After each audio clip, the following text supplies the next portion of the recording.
Today's show is brought to you in part by support from Science Sandbox, an initiative of the Simons Foundation. In appreciation of our guests' participation, we have made a contribution to the following organization on their behalf.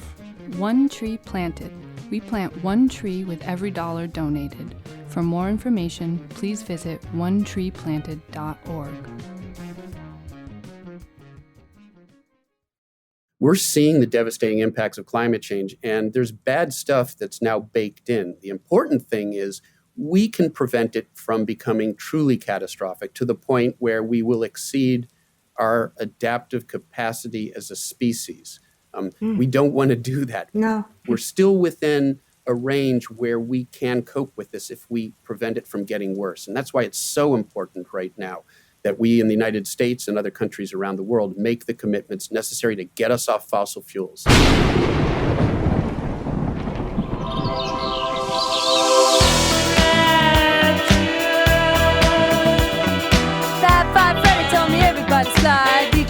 I said, my, flash is fast, flash is cool, Francois, c'est pas, flash ain't no do, and you don't stop, shoot a shot, go out. Welcome to Sync for Science, the show where musicians and scientists talk about music and science. I'm your host, Matt White. Each week, we'll talk about a song by our guest artist and how it connects with our guest scientist's area of expertise. Today, we'll be speaking with Debbie, Harry, and Chris Stein, co-founders of the legendary new wave band Blondie. Blondie emerged as one of the most inventive and successful bands from the late 70s and early 80s in New York. Their 1981 hit Rapture was the first song with rap music in it to hit number one on the charts, and also the first music video with rap in it to be aired on MTV. Also joining us is pioneering climate scientist Dr. Michael Mann.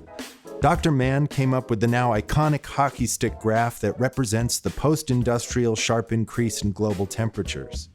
According to Dr. Mann's research and that of the latest IPCC report, our opportunity for redemption has not yet passed us by. And the title of this week's episode on the podcast is Rapture: How Science Can Deliver Us from a Climate Catastrophe of Biblical Proportions. Hello, Blondie and Michael Mann. Thanks for coming on the show. Hi. Hi, Matt. Thank you. It's a real pleasure. Chris and Debbie, I wanted to ask you about the night in the Bronx that inspired this song, because now what sets Rapture apart from your other songs is the rap that Debbie performs at the end of it. Could you tell our listeners the origin story? Well, we had met Freddie of renown, Fab Five Freddie, who went on to host his own MTV show called Yo Raps. And we were just hanging out with him regularly. And he said, I think, I've discussed this with him, and I think it was 1977. Is what we came upon as a date. But it might have been later. It might have been 78 or something. And he just said, well, there's this big event going on in the Bronx at a police athletic league, and why don't you guys come up with me? And we went, and it was just super exciting and eye-opening to see all this going on at the same time as the downtown music scene, but there was really no connection between these two scenes at that point. Yeah, I think Glenn was there as well, and Patty. Yeah, Glenn and Patty Astor, people that were involved with the Wild Style movie. Yeah.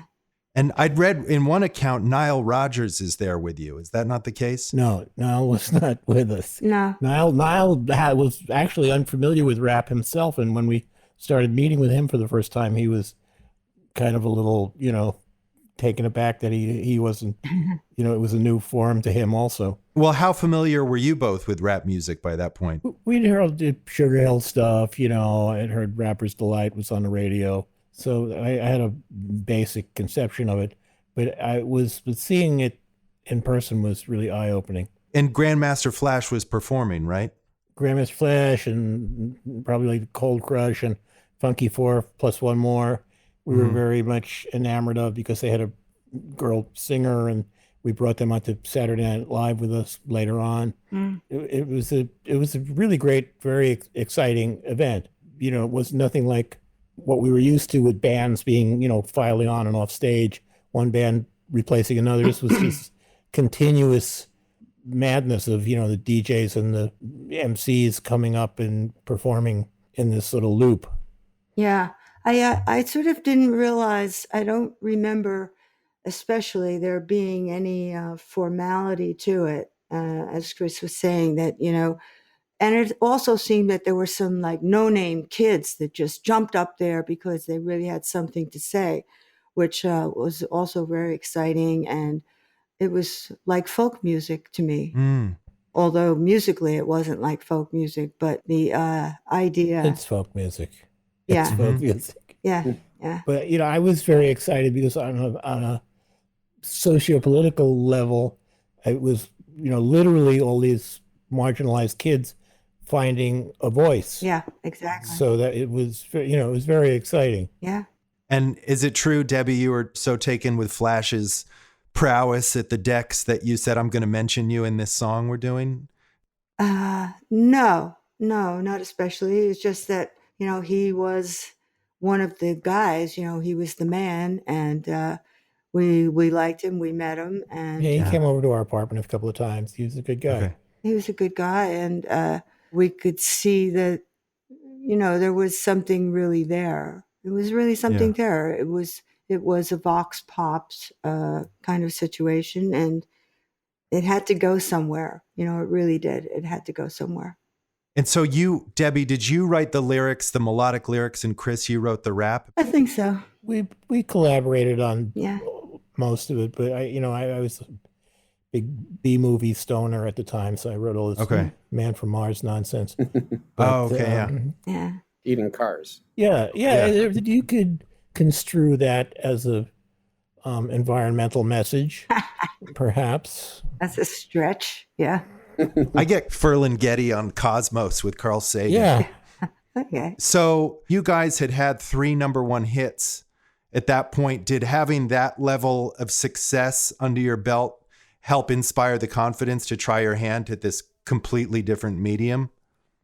We just did what we wanted to do. I don't think there was that aspect. The only song I was really sure was going to be successful was Tide is High, because I just had so much faith in it as a song. All the other stuff, I was never certain. But well, of. obviously you were no strangers to genre blending with Tide is High. And Well, as I always say, the people we admired the most, like Bowie and Lou Reed, and even the Rolling Stones, were always redesigning themselves as they went along and changing their genres.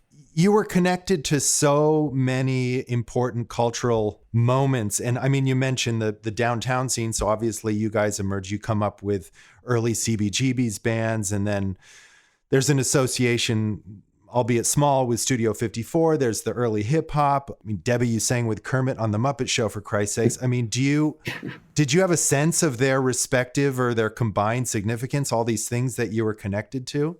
Not especially. It was just our nature as artists. We both came from not a strictly musical ideology in art or music. And so our interests and our observations went further afield than perhaps, somebody who was strictly interested in rock bands or pop bands. Another thing I've always wanted to know is what your take is on the current nostalgia for 1970s New York, given that I'm not taking it. You're not into it, are you? I hate nostalgia. Yeah. I mean, it's just like, okay. But, I find myself dipping into it. I've been writing a memoir and have to address all this stuff. My relationship to my past selves. There was always probably nostalgia, though. It just maybe it was not as blatant and in your face as things are now with the internet and all, Right. That's true. I mean, I'm constantly astonished by the endless mining of the 80s for source material that goes on in films and music, I like the past, and I like to build on the past. It's inevitable that we build on the past. We learn from the past. And that's what it is. That's what art and music are. They're layering of things that sift through, and that's how we do it. But I mean, to walk down memory lane and strictly speaking, and staying there, I think is kind of a mistake.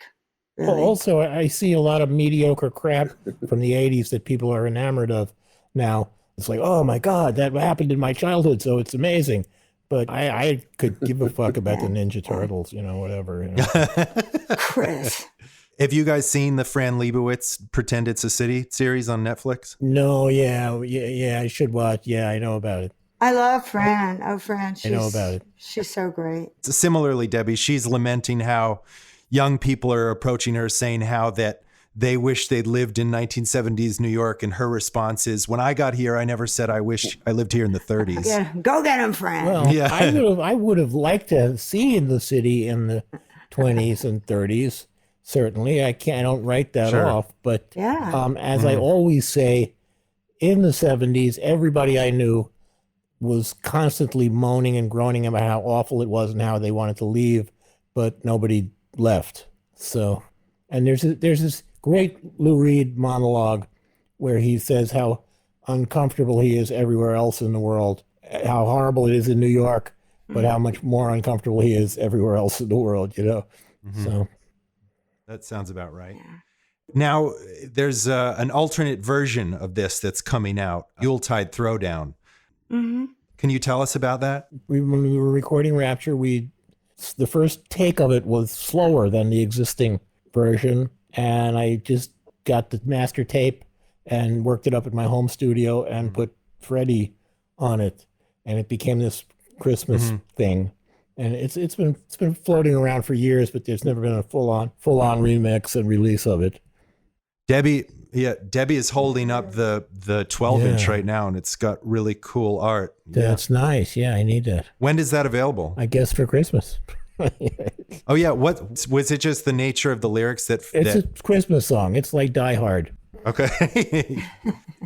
Dr. Mann, you grew up on the East Coast. I'm curious, what is your association, your memory of Blondie? Did you go into the city in the 70s and the 80s? And obviously we were all fans, but No, I didn't make it to New York City too often, but I absolutely grew up with Blondie and some of the iconic songs that you guys produced when I was coming of age, really. I graduated high school in 84. And so it's very meaningful to me that you guys are now sort of using art, using music to try to talk about this challenge that we're all interested in doing something about. I come at it from the scientific side of it. You guys come from the art and musical side of it. But we need all of those voices, right? If we're going to solve the greatest challenge we've ever faced, then we need all hands on deck. And it's so important for the community of artists and musicians to use this amazing access you have to a large audience to really try to alert folks and raise awareness about this defining crisis. Yeah. Well, we had a song from one of the earlier albums called Orchid Club. And more recently, when we've been performing it, I rewrote the lyrics to make nature into a person. We have to live with nature, can't live without it, etc. Well, we had a moment on TV when we were doing Heart of Glass on American Bandstand or something, and you stuck in some speech about nuclear proliferation in the middle of it on national television, which was kind of awkward and weird, but it was what it was, It was your fault. It's like some Pete Seeger stuff.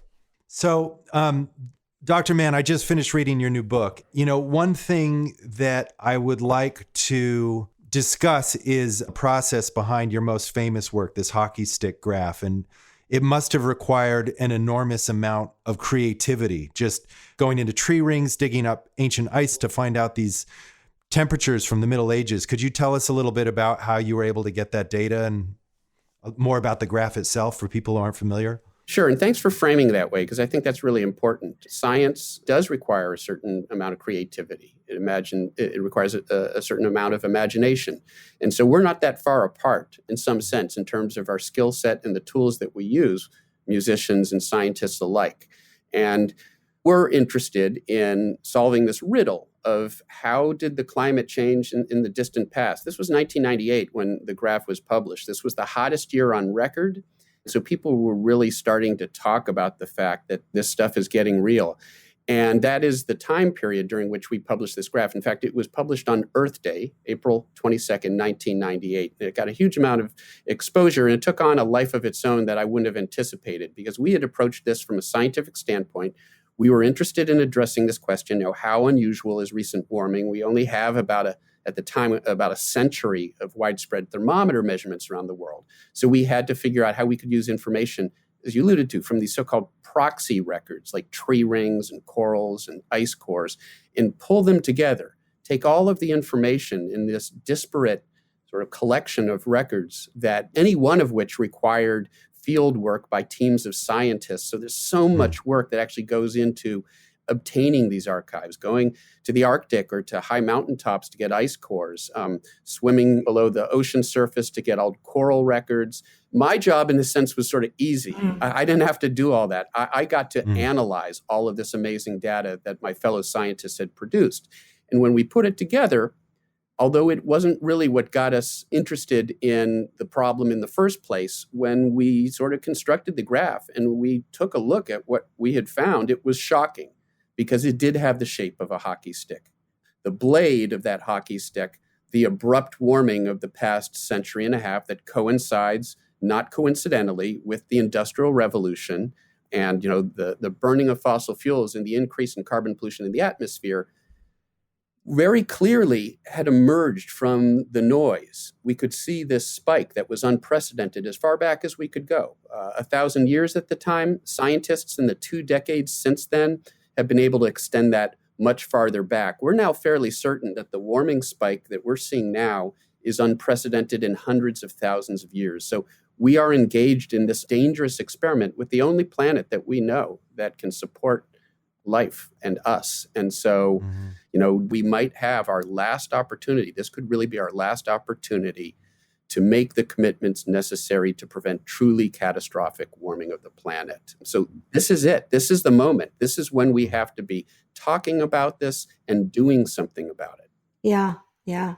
Well, I was at something in London a couple of years ago, and Vivienne Westwood, the designer, is adamant climate control person, and you probably don't know her, but she's a formidable personality, and she's been going on about this for a while. And at that point, she was so concerned that she thought that there really was no way to reverse at this point, that it would be nearly impossible to reverse the damage. Yeah, we can't reverse it at this point. A lot of what we're seeing, the catastrophes we're seeing play out in real time now in the form of these unprecedented wildfires and floods. And in New York, not far from New York City, which just saw its worst flooding event on record recently with Ida, with that storm as it made its way through. Yeah. We've got to get off fossil fuels. We've got to bring them down, our carbon emissions down by 50% within a decade. It's a monumental task, but it's doable. It isn't physically impossible. It's just a matter of political will, having the political will to act and using our voices to put pressure on politicians so that they do act. With all this stuff, I keep seeing the socio-political aspects, which are that every fucking event that goes on now is politicized. Yeah. And to me, the politicization of the virus is the most screwed up thing I've ever witnessed, and I've seen a lot of screwed up stuff, and it's so crazy that this has become some kind of push-pull between sides. Yeah. And in the same sense, to see, climate change, the environment, plastic in the oceans, all this stuff is considered multi-level thing, that has two sides. Yeah. The fact that these events are considered by many people to have a positive and a negative rather than just being all negative. Yeah. Which seems to me the rational view. It's very screwed up. And I don't know how to get around that. And the internet, all this disinformation floating out in the world doesn't seem to help. I still am seeing people writing the craziest stuff on Twitter. My friend is in the ventilator, and if only he could get the horse paste, he'd be fine. And people are still believing and buying into this madness. Well, Chris, a few months ago, I wrote an op-ed, a commentary for Newsweek, the title of which was Anthony Fauci, We Climate Scientists Feel Your Pain. Because it's the same thing. Just as you say, it's the same thing. It's the weaponization of ignorance by special interests and people with an ideological agenda. And who loses out? All of us. Right. We do. Did you see that meme at the beginning of coronavirus that it had a picture of planet Earth and it said climate science needs to hire coronavirus's publicist? No, but yeah, right. I get it. Yeah. Why can't everybody just not drive on the weekend? Well, I think they did that in Copenhagen. Would that make a dent? What if nobody drove on Sunday? Yeah. Individual behavioral change is part of it. We all should try to be part of the solution. It makes us feel better. It makes a difference. It makes us healthier to bike more, drive less. We should all do those things. But what we can't allow is for the special interest, the polluters, to convince us that it's all on us as individuals, because we need systemic change. We need policies that will move us off fossil fuels, and we need politicians who are willing to support those policies. And in my book, I really emphasize the duality. It's both. It's individual behavior, but we can't do it alone. We need politicians who are going to help us through this dramatic transition that we need to go through. And the central piece, in your estimation, is carbon pricing, right? Yeah, I was going to say, could you just define carbon pricing simply? Yeah. So carbon pricing is one mechanism. Actually, as it turns out, you put a price on carbon, a carbon tax, or cap and trade. We've heard a lot about that. So you level the playing field, because look, when you burn carbon, you're dumping pollution into the atmosphere, you're hurting the planet. And why should polluters be allowed to do that at no cost? So the idea here is you level the playing field so that renewable energy that isn't destroying the planet can compete fairly in the marketplace. That's all it's asking for. Because if it can compete fairly, if it doesn't cost more to purchase electricity from a source that isn't hurting the planet, then people will make the right choice. We have to make it easy for people to make a planet-friendly choice. And how do you get away from these weird associations of the Green New Deal with putting people in gulags or whatever? That's where it goes. It quickly runs to this crazy other side. Right. Well, the other side has been very effective. Climate opponents, conservatives, fossil fuel interest groups, the front groups that they fund have been very effective in their messaging, making any effort to do something healthy for the planet sound like it's an imposition on people's liberty. It sort of, they play to sort of the red meat of the conservative base by throwing words, they're going to take away your hamburgers. They're not going to allow you to fly to see grandma during the holidays. It's a fear tactic that obviously distorts the choices that we're making, but it's intended to sort of draw upon that reptilian part of our brain. And that's what they're trying to do. They're trying to animate, their base so that they become an obstacle to meaningful progress. In your book, you talk about how that actually ends up being a divisive among climate activists. I think that's important to get out there. Yeah, we have to be careful because, and Chris, you alluded to this earlier. I thought you laid it out so clearly. They've weaponized social media and they're using bot armies. And when I say they, I'm talking about fossil fuel interests, polluters, right-wing groups, dark money, Koch brothers funded groups, for example. But I'm also talking about some bad state actors. Russia has not played a constructive role here, and they've used bots to try to sabotage climate action because they see themselves actually as benefiting if we don't do something about climate change. Vladimir Putin does. Well, they're all about the oil pipelines and all that stuff. Yeah, there was a $500 billion oil deal between Russia and the United States that was at the heart of why they wanted Trump to be president, so he would approve. Yeah. But ultimately, if I'm, saying, hey, you're not vegan, and you're saying, oh, well, you travel 30,000 miles a year on airplanes. Right. Ultimately, that kind of dilutes our force and we can't unify and appeal for stronger policy change. Yeah, that's right. I mean, and, it would be great for us to be more responsible. And, if you drive a vehicle, an electric vehicle has a much lower carbon footprint. And if you can use public transportation, that's great. And if you can do less travel, less recreational flying on vacations, all of those things help. But in the end, the problem is that we won't see the reductions in carbon emissions that are necessary unless we decarbonize our infrastructure. And we're only going to do that through policies, through governmental policies. So let's not create animosity with our allies, climate advocates, progressives, people who are on board, who want to do something about the problem.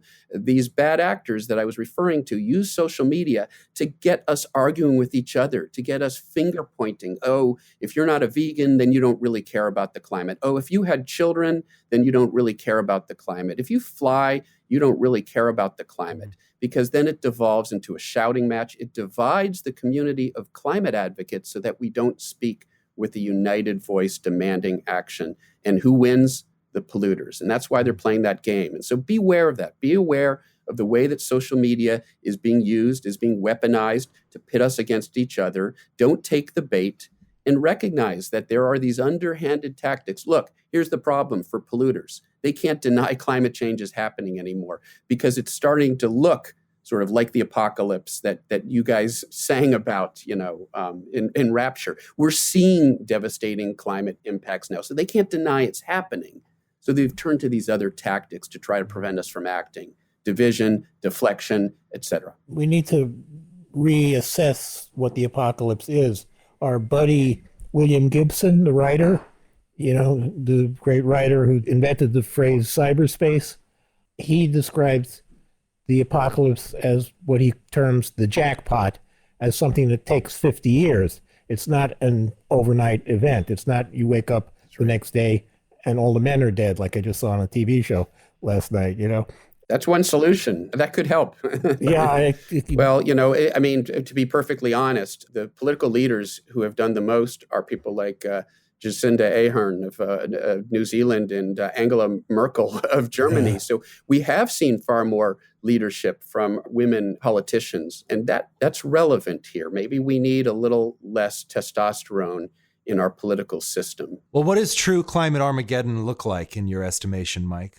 Well, so we're at the point where we're seeing dangerous climate change. We often say, oh, well, dangerous climate change will happen at a degree of additional warming or 2 degrees. No, it's happening now. I mean, look at what New York City just went through. Look at what the western states, what California is going through.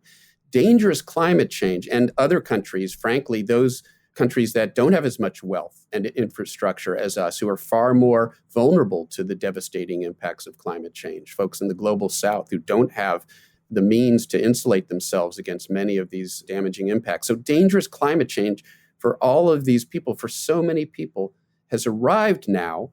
And so it's really a question of how bad we're willing to let it get. And if you look at this from a sober standpoint, it's reasonable to imagine that we are still within that range of resilience where we can adapt to some of the changes, many of the changes that have been baked in. If we can stop it from getting worse, then civilization can not only survive, but ultimately will be happier and healthier, a cleaner environment. That's still a possible future, but that future is slipping away because what the numbers, and they're unforgiving, tell us that if we don't bring those carbon emissions down, like I said, by about 50% within the next decade, and basically down to zero within a few decades, we completely decarbonize the global economy. If we don't do that, then we start to get into that, we start to exceed our adaptive capacity as a species. And that's a scary proposition. What's that look like? We don't have to use our imagination because art and music has depicted that. Blondie has depicted what that sort of future could look like. Hollywood has depicted the sort of dystopian futures. Those are not unreasonable models for a worst case scenario. Mm-hmm. We can cause the world to look like that if we continue down this fossil fuel path. We can also leave a much better planet for our children and grandchildren if we act now. So the choice is up to us. Why don't I ever hear anything about superconductors, which I think are fundamental to infrastructure and to improving electrical engines? And it's something I was hearing a lot about, 15, 20 years ago, and then it's just gone. Yeah, no, it just sort of vanished. The whole concept of just disappeared. There are technological innovations that will make this transition easier. And we have to continue to invest in basic research and development. And there are all sorts of promising technologies in the pipeline. But let's not allow that to be used as an excuse for inaction, because we are seeing some politicians say, oh, well, yeah, we'll act on the problem, but we'll do it by 2050. kicking it several decades down the road. We'll go carbon, net zero by 2050 because we'll have all of this new technology. It's a way to kick the can down the road and take the pressure off politicians for making the decisions that we need to make today. We have the technology to solve this problem in terms of existing renewable energy. All we lack right now is the political willpower. Is cattle farming really a huge component in causing all this stuff? No, it's been grossly overstated. Agriculture and livestock is part of the problem, frankly. Every sector of modern civilization is part of the problem because we burn fossil fuels, we generate carbon pollution from pretty much every activity that we engage in our economy and as individuals. And so there's no one-size-fits-all magic bullet solution. Burning fossil fuels for energy and transportation is the lion's share. That's about 2/3. And that's why we focus so much on that. But if we're going to get down to zero, then we need to decarbonize agriculture and livestock. And the eating of cattle, beef alone, and the methane that they generate combined are a pretty small fraction of the problem. Okay. But if you aggregate all of agriculture and livestock, it's like 25%. So we have to think about every facet of our lives and how we can reduce our carbon footprint in every facet. But let's keep the eye on the prize. What we have to do immediately is get off the burning of fossil fuels for energy and transportation, because that's where 2/3 of the carbon pollution is coming from. Can you elaborate in response to Chris's question? What was it that you found faulty in the math of that film Cowspiracy? I thought that was really interesting. Yes, there were some factual inaccuracies there. And in my book, I do go through that. And Cowspiracy argues that 51% of our carbon emissions are from cows. And what I point out in the book is that the correct answer is a transposition of those two numbers, those two numerals. It's not 51, it's 15.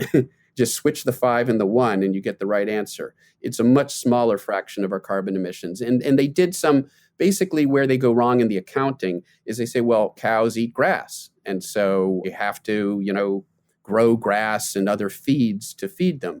But the carbon that is in grass and other vegetation and these feeds actually came out of the atmosphere in the recent past. So it's sort of a zero-sum game. Plants just sort of circulate the carbon. They're not adding net carbon to the atmosphere. And so what they did is they looked only at the carbon that was given off by the plants rather than taking into account the carbon that was taken up by the plants in the first place. So there was some bad accounting there that led them to an erroneous figure of 51% when very careful analyses by leading scientists have given us the figure of it's about 15%. Okay. It's not zero, so it's part of the problem. And livestock and agriculture combined, again, about 25% of the problem. So we can't ignore it.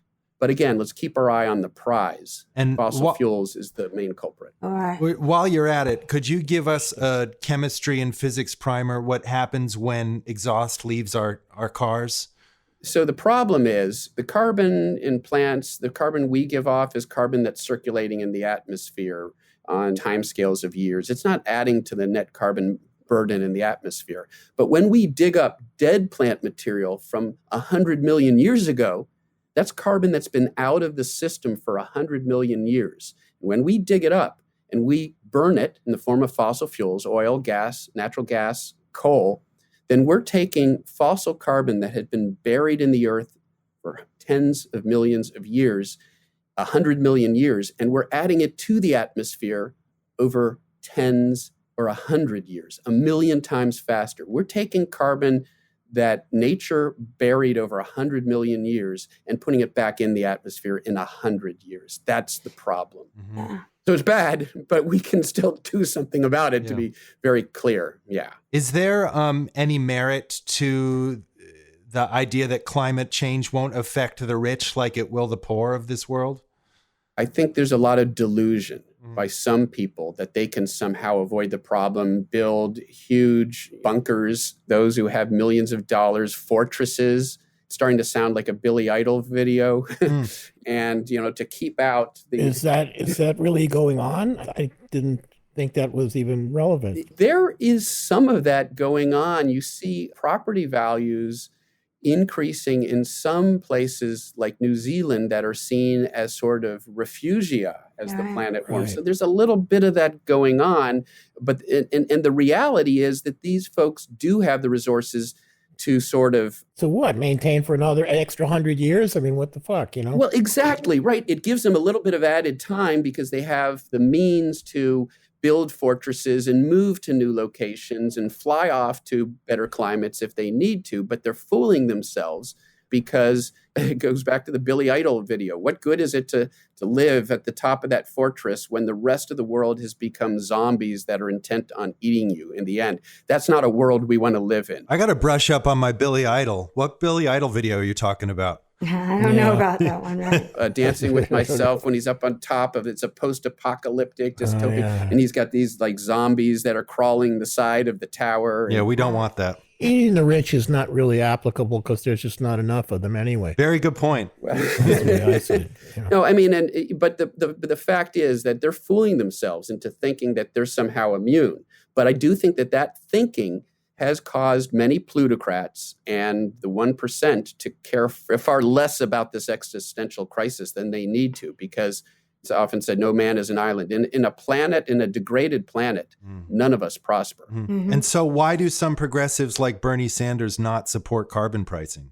Well, Bernie, his heart is in the right place. There's been a lot of pressure in some sort of sectors of the environmental progressive movement against carbon pricing because it's been perceived or argued to be inconsistent with climate justice, with distributional justice, this idea that the tax will fall heavily on those who have the least wealth. The opposite has been true where it's been implemented. Places like Canada, Australia, it's been implemented in a progressive fashion. So the revenue that's raised actually goes back to frontline communities, low-income earners. And so it depends on what you do with the revenue. But that misconception really has been weaponized by opponents of climate action, frankly, to fool progressives into thinking that they shouldn't be supporting climate action. Mm-hmm. I still could use a little more detail on carbon pricing. Could you break down how it worked in Canada? I mean, do we get Exxon to pay more, and how is that not going to manifest at the pump? Yeah, so it does raise prices. It wouldn't work if there wasn't a price signal. Now, a lot of that is felt by the fossil fuel companies. It hurts their corporate profits. But there is also potential impact on prices, although it's very small. And in Australia, for example, where they implemented an emissions trading scheme, the conservative government claimed that prices were going to skyrocket. You won't be able to buy food. There was a small increase in prices, negligible, frankly, for the consumer. Much of the cost was borne by the polluters, by the fossil fuel companies. There was a small increase in price, and the revenue that was raised by essentially a carbon tax, it was called an emissions trading scheme, was returned to the people as a dividend, and it was returned preferentially, again, to low-income earners. So they actually benefited. Low-income earners benefited from that, and the whole planet benefited, right, from the fact that we were doing something. Similar thing in Canada, but conservative opponents want you to think that this is going to hurt the poor. It's a way of them trying, frankly, to mobilize some on the environmental side for their cause of inaction. And what about this 1.5 degree warming limit? How did scientists arrive at that number? Yeah, I'd like to tell you that it's like rigorously derived by a formula. There's a gray area here, right? 1.5 degrees Celsius warming of the planet, 3 degrees Fahrenheit warming of the planet is where some things really start to get bad. We lose the coral reefs of the world. The extreme weather events we're already seeing, they get that much more extreme. We potentially commit to the collapse of larger and larger pieces of the ice sheets, which gives us more sea level rise in the future. But it's not a cliff that we go off. Sometimes it sounds like that. 1.5 degrees is the cliff. And if we go off it, then it's too late. There's nothing we can do. To me, a better analogy is a minefield. We're walking out onto a minefield. And the farther we walk out onto that minefield, the more harm that we suffer, the more risk we take on. So it's a matter of preventing as much warming as we possibly can.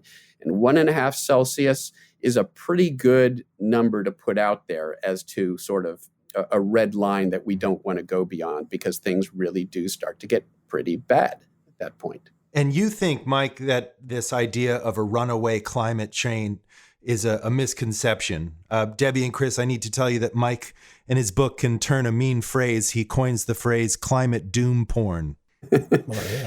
Well, It is, right? I mean, we know how this works. Chris was talking about this. What gets clicks? What gets things retweeted? It's the more outrageous you are. It's sort of that adrenaline rush that you get from a disaster film. It sort of taps into, I used it before, the sort of reptilian part of our brain that animates us and gets us animated, gets us irritated, causes us to argue and fight with each other. So there are people who genuinely have fallen into despair, and they're good people and they're well-meaning. And we have to recognize them as victims of misinformation, of people who have said, it's too late to do anything. Unstoppable global warming is underway. We're all going to be dead in 10 years, no matter what we do. And there is a prominent scientist who has made a name for himself by arguing precisely that. If you believe that, if you believe it's too late to do anything at all, then, why even try? It leads you down a path of disengagement in the same way that outright denial does. So we have to recognize how unhelpful it is because it's premised. There is no science to support that. The science tells us it's still possible to prevent the worst impacts of climate change. But as I said, the numbers are pretty unforgiving. We need to dramatically reduce our carbon emissions, but it's not too late to do so. And this idea that's wrong, that it is too late to do so, feeds this sort of agenda of inaction. And it has been used by polluters to try to, again, to weaponize some on the environmental left who would otherwise be on the front lines advocating action. But if they're convinced it's too late to do anything, then you have disengaged them. And that plays directly to the agenda of the polluters. And so when we see people who have fallen victim to that misinformation, they're not the enemy. They are victims of this disinformation campaign. Let's help them out of that despair and get them back on the front lines where we need them, advocating for action. Okay. We're just about out of time. Debbie and Chris, do either of you have any more questions for Mike or anything that you'd like to bring up? Yeah, are you on Twitter? Yeah, I'm Michael E. Mann on Twitter, and I do think that social media, it's really important for us to engage. There are some bad actors out there, like we said. We're trying to weaponize social media. Let's use it as a resource for educating people and motivating people. And so I'll look for you, Chris. Social media is a blessing and a curse. It's created what I term the false hive mind, where everyone is having the same thought simultaneously, but it's not really due to a connection. It's just a reflection in a way.